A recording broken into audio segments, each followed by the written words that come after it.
Accident history over the past 9 years shows controlled flight in the terrain as the leading cause of fatalities and as the second leading cause of hull losses. American Airlines pilots operate in and out of numerous airports deeply embedded in mountainous terrain. We face the threat in the Andes, Rockies, Alps, Central America, and numerous other locations.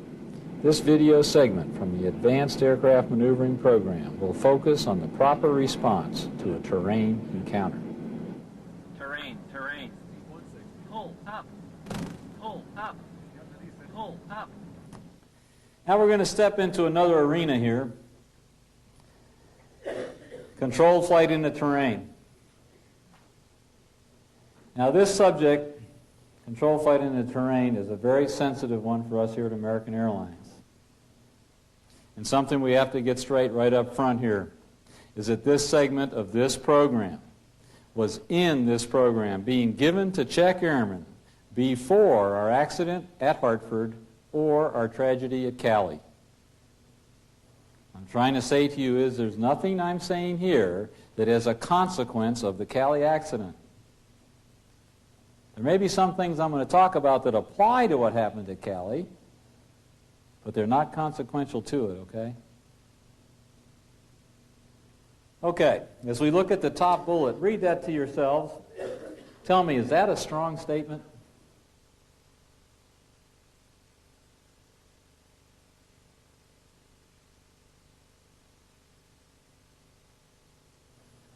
That's pretty strong, isn't it? You see, as you study this issue, as I pointed out, if you look at over the last 6 years or 7 years now, what you see is that the leading cause of hull loss is loss of control, followed closely by controlled flight in the terrain. If you expand the window back 9 years, then CFIT ekes into the lead, followed closely by loss of control as the leading cause of hull loss. And then you go to bullet number 2.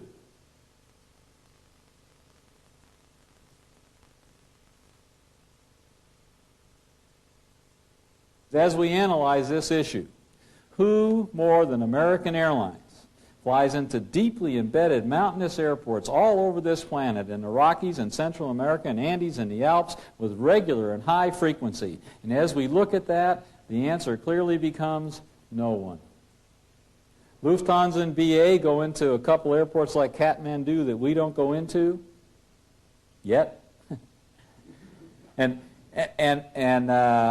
But no one goes into deeply embedded airports with a frequency that we do day in and day out.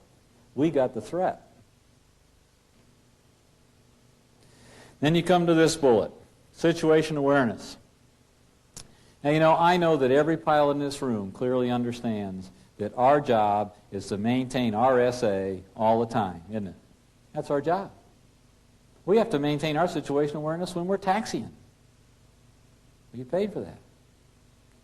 But when we're in the Andes, in South and Central America below 250 and below 150 in the Rockies and the Alps, we have got to maintain our situation awareness 100%. Another way of saying that is if we're flying our airplanes below the level of the surrounding rocks and we cannot see out the front window, then we have got to know precisely where we are at every instant. There are no options. None.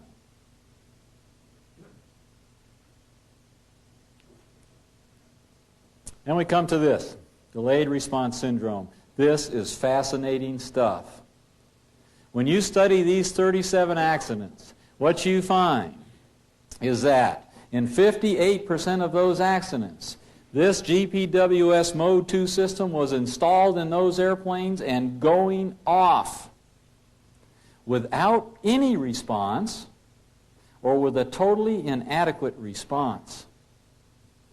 And you say, I did. I said, how can that possibly happen? How can someone ignore that? So I read the transcripts of the CVRs. When you read the transcripts of the CVRs, you clearly get it. See, when that thing goes off and says terrain, pull up to you, What's it really saying to you? What's it really saying? Yes, exactly. You don't know where you are. And that's exactly what happens in those cockpits, is the where are we stuff starts up. What you hear in there is, what VOR did you tune in? Did you identify that VOR? What DME were we supposed to turn left at, 16 or 24? What's the active waypoint now? All that where are we stuff is going on in the cockpit. My message to you, guys and gals, is if that thing goes off and you cannot see out the front window, you have got to revert immediately and aggressively without even the slightest delay into the vertical right now.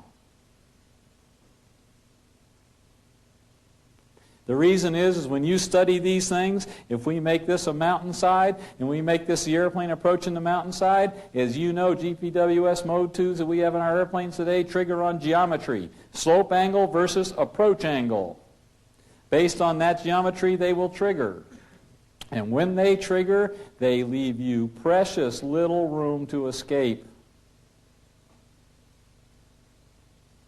And when you further study this, you find out that the most significant performance factor of all is the seconds of delay.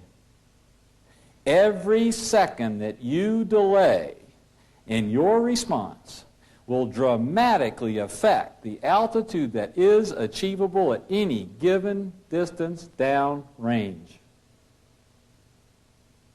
Dramatically. You cannot delay. Not even for 1 second.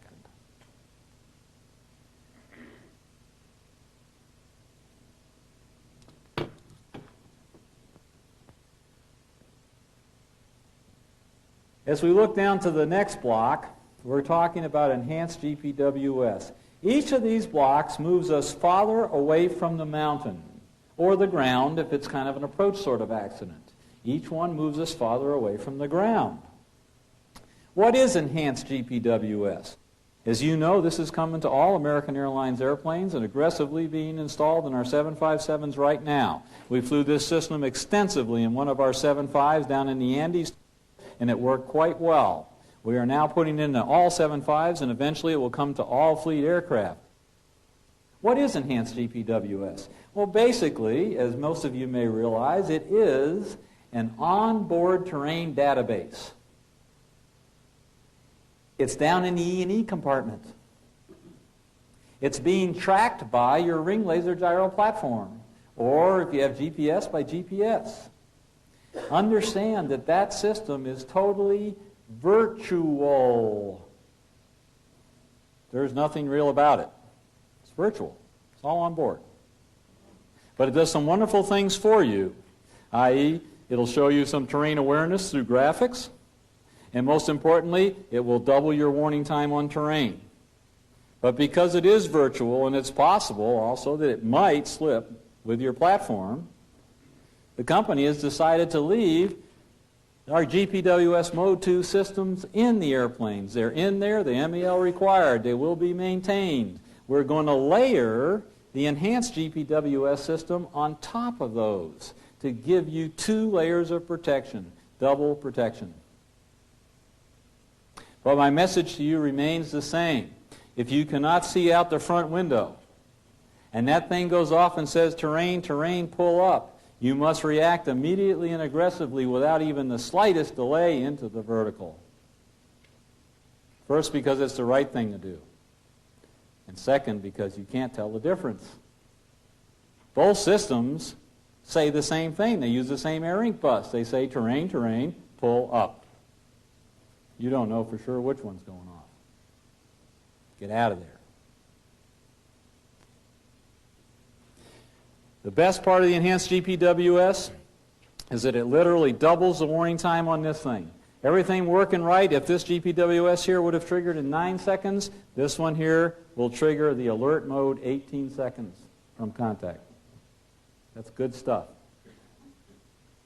Now let's back even further away from the mountainside or the ground on a final approach kind of accident, back to this one. Loss of situation awareness. Because you see, as you study these 37 accidents, what you find out tragically is that in 64% of these accidents, one or the other crew member, or both, has realized that they have lost their situation awareness. But they don't react. What I'm suggesting to you here is that you do not have to wait for this thing to say, terrain, terrain, pull up. If you're flying below the level of the surrounding rocks, and you cannot see out the front window, and that stuff starts in your cockpit, and you know how that stuff starts, you know. Where are we? Are we supposed to be over? What's the active waypoint now? We should be going bang, boom, bomb. You should be going to the vertical and getting out of there right now. You don't have to wait for that thing to say, terrain, terrain, pull up. But you know what? That's very hard to do. Very hard. Because pilots, it's our nature. In fact, we were hired for this attribute. It's our nature. We get it done. In the face of adversity, we get it done. That's what we get paid for. And so we have this tendency to want to say, you know, I think I'm supposed to be over here. I'll get over there and make it right, or over here and make it right. Not now. Not now. Now, the only way you can make yourself go into the vertical in this situation, because of your nature, is to have a serious talk with yourself. Don't let anybody see you doing that, okay? But when you have that, I have had that talk with myself. I've had it. I fly down south a lot. But I know now, because I've done that if that ever happens to me, I'm going straight to the vertical. The only reason is because I'm predisposed to do it. Otherwise, I wouldn't. You might be interested in knowing that we have one of those last year. Based on situation awareness alone. In the Quito Bowl, we had one of our captains react in that way. I'm not going to tell you the story because it is a special subject of a course that we call Human Factors and Safety Training. But the point is, based on loss of SA alone, that captain reacted. On evaluation, we find it's a darn good thing that he did.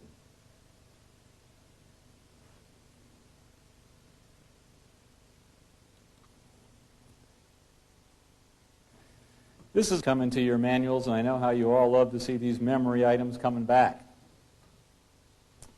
But you know, as you look at these in the way that you read it and it's printed out there for you, and it's printed out in a generic way that works for all airplanes. And honestly, again, as I stand with my back to that, I cannot recite it. I can't. But I know what it says to do, and I think it's really important to remember what we do. I find it easier to remember what we do, and certainly much more practical to apply. What does that thing say to do? Well, it says when we get a terrain pull-up warning, the pilot flying will take the throttles and physically advance them fully and disconnect them. Boy, is there a lot of reasons they'll retard on this maneuver if you don't turn them off. So up and off. And once again, anytime you do that with your hand, you want to always be sure the speed brakes are stowed. With the other hand, we disconnect the autopilot and we pitch to 20 degrees deck angle. Sounds a lot like something we did earlier, doesn't it? Except for the 20 degrees part. That's really the only change. That becomes our starting point for this event. Now, as it says on the slide, if you can't see out the front window, then you're going to pull wings level. The reason you do that is because you want to keep your lift vector straight up. That will get you the most altitude and the shortest distance. So let's make that our starting point then, 20 degrees of deck angle with a full thrust vector in. Now let me give you another interesting statistic. Of the last 17 CFIT accidents, the terrain engaged, the angle of the slope on average was 24 degrees. That is a steep mountainside. That means half of those were more than 24 and half of them were less. Let's just use 24 degrees. Next question. Here's an airplane with a 20-degree deck angle going against a 24-degree mountain slope. How are we doing here? Yeah. Because, right? I'd say the angle of attack on average here is probably about 10 degrees in this kind of a maneuver. Easily 10-degree angle of attack. So if you've got a 20-degree deck angle and a 10-degree angle of attack, what's your flight path angle? Right, 10 degrees. How's 10 doing against 24? Yeah, not so good. Next question. How would you know if you can't see out the window it's not doing so good? And once again, the pilot not flying becomes a key and critical player, just like he was in microburst. He's got to advise you how you're doing relative to the threat, which is the ground. So, if the pilot not flying is singing a tune that goes something like this, 900, 800, 700, 600, 500, you better either put your wheels down, yeah, or get your nose up, right? I think get the nose up is what we're looking for here, right? So he starts that countdown, you get your nose up. You know, you pull your nose up now to 25. He says, hey, man, you are still closing. You're coming up on 500 feet closing. Hey, you're still closing. Well, 30 degrees. You're still closing on this mountain. You come up on 300 feet, you're closing. 35 degrees, deck angle. You don't want to hit the mountain. Rule 1, don't hit the ground. Think about it, guys and gals. Think about it. Against the average mountainside that's been engaged on the last 17 CFIT accidents, it will take a minimum of a 35-degree deck angle to match flight path to slope angle. This is not a wimp maneuver. You have got to get serious, and you've got to get serious in a hurry. Okay? So we've made the corner and we've matched the slope, and now we look like this. Now I think everyone in the room realizes this particular scenario cannot continue indefinitely. We now have an energy maneuverability problem, don't we? How much energy do we have? How high can we go with it? So as we climb this mountain, our energy's bleeding, isn't it? As we think through this, using some of the aviator stuff we've already talked about today, as we're climbing this mountainside and our energy's bleeding coming off our airspeed indicator, what might be a good idea if we see the airspeed starting to go below our clean min maneuver speed and we still haven't topped the mountain? What could we do to keep us going for a little while? Sure, slats. Flaps won't help too much. Now this is subsequent to the initial move now. This is not part of the initial move. But much later on, when we see ourselves running out of energy, throwing our slats out will help all of our airplanes fly 40. They'll fly 40 knots slower than they would otherwise at 1G. Well, sorry, you Fokker guys.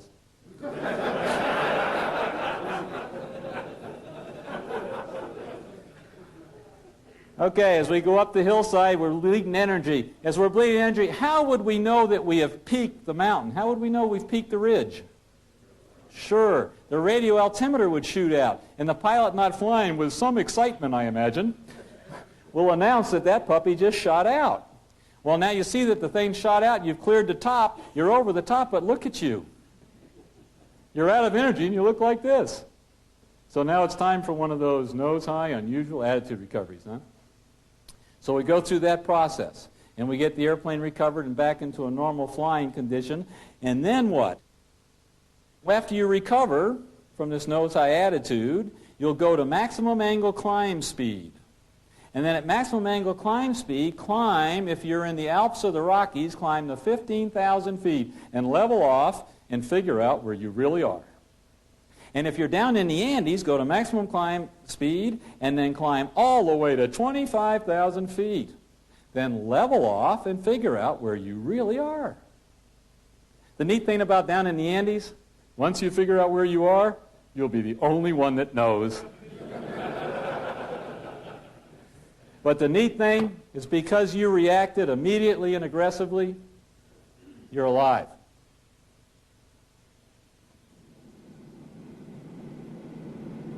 Another threat we face when operating in mountainous regions is the air mass effect known as mountain wave. Mountain wave effects are often responsible for unanticipated clear air turbulence encounters. Understanding the dynamics of a mountain wave will be helpful in anticipating turbulence at cruise flight levels.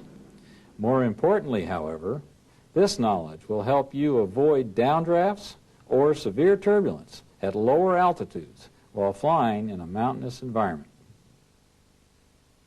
Okay, we're going to jump into one more subject. It's going to be a short subject, but we think it fits into this program. The reason we think we need to put it in this program is because of bullet number 1.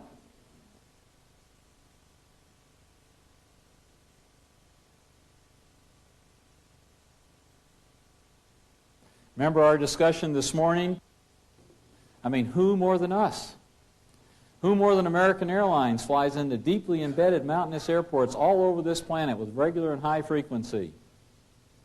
And the answer is no one. We have the threat. And then bullet number 2, every pilot in this room clearly knows that when it's windy in the mountains, it's bumpy.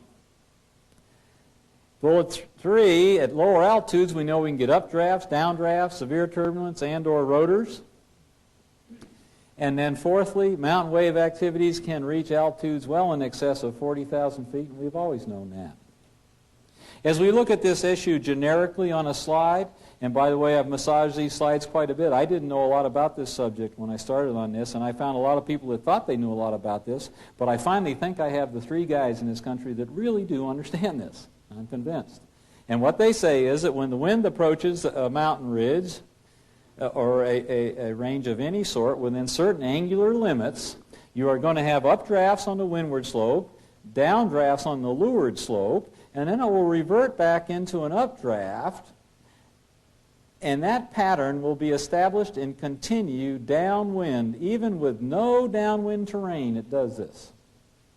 And that particular mountain wave pattern has been known to go downwind as much as 1,200 miles. Underneath the second wave, it is not uncommon to have a rotor. And the rotor doesn't have to be down here. It can be up here in the 30,000s. And this is severe turbulence. And we have recorded history of this in American Airlines 3 times already this year. And you don't have to be in or near the mountains necessarily, mentally and physically, geographically, to encounter this. As an example, we had one of our flights, January 3rd of this year, en route from Chicago to Stockholm over the Atlantic Ocean. And as fate would have it, I was riding in first class. I was not part of the crew. It was clear. And we had already passed over Greenland. We were headed for some point south of Kef. It was clear. There were stars outside. Everything was fine. I was in my computer here updating it for Swedish. And it started to get rough. And it felt weird. It just didn't feel like normal chop feels, It was just something funny about it, and it was kind of bothering me. And it started getting a little rougher. And the first officers correctly analyzed it the same way, that it was a little strange and it was getting worse. And so they called the flight attendant. The seatbelt sign was already on and all that. They called the flight attendants, told them to get seated and put their belts on. And the flight attendants got down and just clicked their belts when everything went down the tube. Bang, we're down. Bang, we're up, down. People are screaming. A mess for about a minute and a half. It wasn't pretty. And I'm going to stop the story right there. But the point here is, on analysis 2 weeks later, with the meteorologists, we found out that that was a mountain wave rotor over the Atlantic Ocean. How did it get there? Well, when we studied it, the winds over the top of the Greenland landmass, you know what Greenland looks like? It starts over here on the bay side, it goes up to 14,000 feet on average, and it goes back to the Atlantic Ocean. The winds over the top of the Greenland landmass that night were in excess of 120 knots. We were precisely the right distance down for that wave formation, downwind, to hit the rotor, and we did at 33,000 feet, and it beat our brains out. You don't have to be in the Andes, is what I'm saying.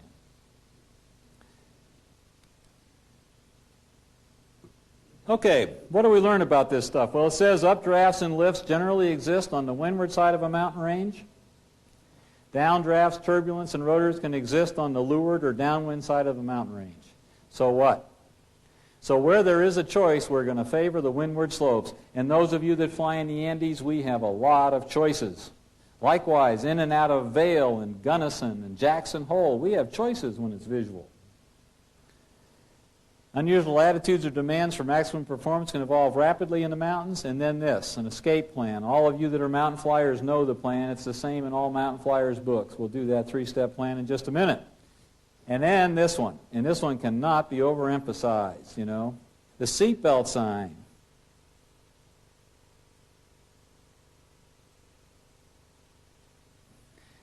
Not only the seatbelt sign, but the flight attendants too. When we're going in and out of a deeply embedded mountainous airport and it's windy, then we have to have everybody down and strapped down whenever we're below 250 in the Andes or below 150 in Central America and the Rockies and the Alps. Our airplanes can take this stuff.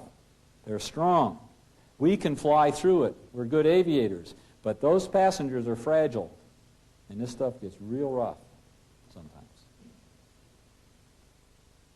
This one here is a little different. This is called resonance reinforcement. What's different about this is you have downwind terrain. What happens here, the experts say, is we get the updraft on the windward slope and a downdraft on the leeward slope, but then it sees this downwind terrain, and they call this a jump accelerator. And what it does is it bends the second wave steeper, which makes the second wave even higher than the first. It establishes a very strong wave pattern. This wave pattern has been known to go downwind for 2,000 miles. This is not a rotor. In this example, a rotor would exist under the third wave. Okay? This is turbulence, and they say this is the worst turbulence known to aviation. It is caused by the flow restriction of the jump accelerator. And it ends up right in this arena here. Okay? How many in this room besides me have flown in and out of Santiago, Chile quite a few times? A bunch of you all, right? Great. Let's make this Santiago, because Santiago looks a lot like this. Here's the Santiago Airport. It sits in this valley down here at 1,800 feet. Abeam the Santiago Airport, the Andes Mountains go to 23,600 feet. Over here on the ocean side of the Santiago Airport, there's a series of ridges that go up to 12,000 feet. Down there they call them hills. Okay? It sets up this exact pattern, because those of you who fly down there know the wind blows from the Mendoza side to the Santiago side.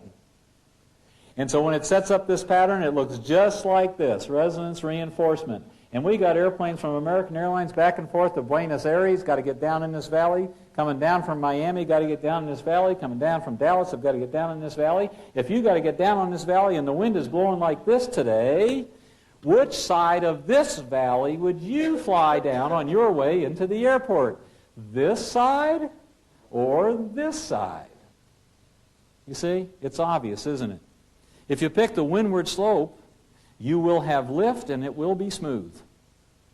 There's just one problem. It's invisible. So you have to remember, is it windy? Because if it's not, no issue. If it is, which way is it blowing? Knowing that, you can pick the windward slope, both coming and going. Guys in Avianca have some. I gave this course by invitation to Avianca in Bogota. Boy, have they got some examples, stories to tell about this. Suppose you don't have a choice, though. In other words, suppose you're arriving on a star of some sort, you know, and we're coming in here somewhere, and then on the star, you know, maybe you turn toward the airport. And because it's broken clouds, you have to stay on that star. And you're coming in on that star, and you get in here someplace, and all of a sudden you start sinking big time, right? So all that performance stuff starts. Maximum power, right? Turn the oil throttles off, stow the boards, 15 degrees, all that stuff starts. But in addition to that, the mountain flyers books all say you've got to change what you're doing. And they all have the same 3 rules, and those of you that are mountain flyers know the rules. They say, Rule 1, turn away from the leeward slope. Turn away from it. Well, which way? Well, Rule 2 says, if this is a valley like this and it goes up and closes in a box canyon, and it goes down that way and opens to the ocean, go that way. See? So you start to turn down valley, and this whole time you're sinking, sinking, sinking, and now you're getting your brains beat out. And then the third rule is the hardest one of all, because the third one says, if there is a windward slope, you must turn toward it. Well, it's hard to roll your lift vector off when you're sinking, but you need to roll it off, because if you'll just move over here, all of a sudden, lifties, lifties, and you're out of there. Guys that have a lot of experience with this will tell you that this is a very powerful effect. In fact, when I was doing this course here in Dallas 3.5 months ago, I had one of the pilots in the audience at this point in the program. He just stood up and started talking. So I sat down, and we had a revival meeting in here. And what he wanted to share with us is he had been flying C-141s for the Air Force Reserves, part-time, out, and he was down south out of Panama in the Andes. This was this last year. And what happened is he got caught underneath one of these coming out of an Andes airport, departing. And he got caught out of one of these puppies, and it started driving him down, down, down. And it was obvious by his dissertation that he had a near-death experience. Okay? But what he was trying to share with us was, he said, I wish someone had told me to turn toward the windward slope. Because he stayed behind the leeward slope and almost lost the fight.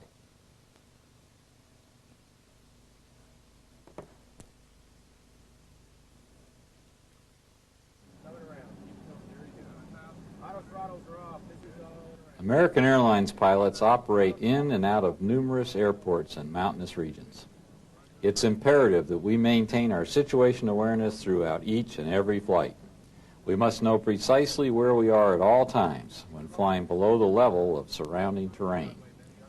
Additionally, an understanding of the air mass effects resulting from mountain wave will enhance safety as well as provide a more comfortable ride for our passengers.